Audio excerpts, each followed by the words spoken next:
साईनाथ महिमा स्तोत्रम सत्यसाई महिमा स्तोत्रम सदा सत्वस्वरूपं चिदानंदकंदं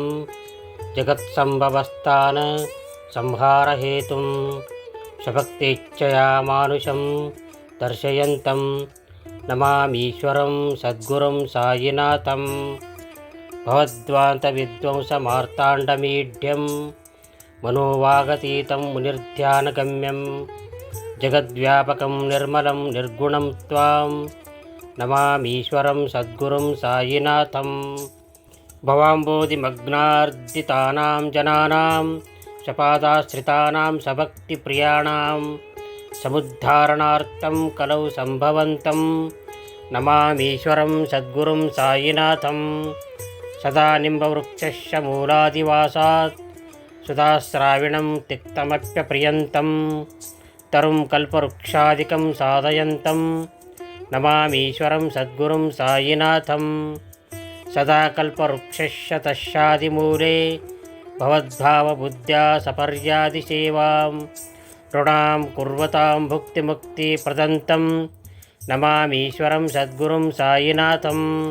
अनेकाश्रिता तर्क्यलीलाविलासैः समाविष्कृतेशान भास्वत्प्रभावम् अहं भावहीनं प्रसन्नात्मभावं नमामीश्वरं सद्गुरुं साईनाथं शतां विश्रमारामवेवाभिरामं सदा सज्जनैः संस्तुतं सन्नमद्भिः जनामोदतं भक्तभद्रप्रदं तं नमामीश्वरं सद्गुरुं साईनाथम् अजन्माद्यमेकं परब्रह्म साक्षात् स्वयं सम्भवं राममेवावतीर्णं भवद्दर्शनात् सम्पुनीतः प्रभोऽहं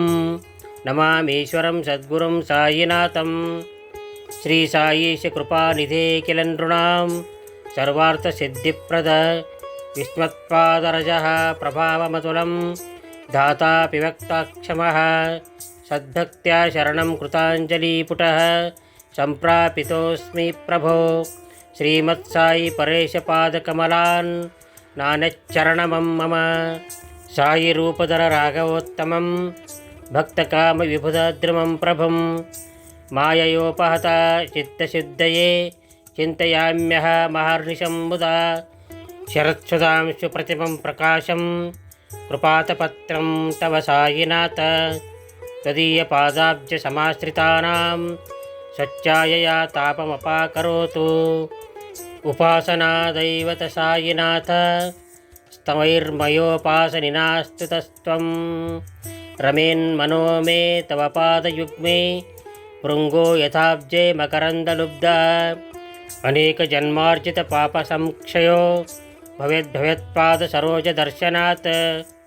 क्षमस्व सर्वानपराधपुञ्जकान्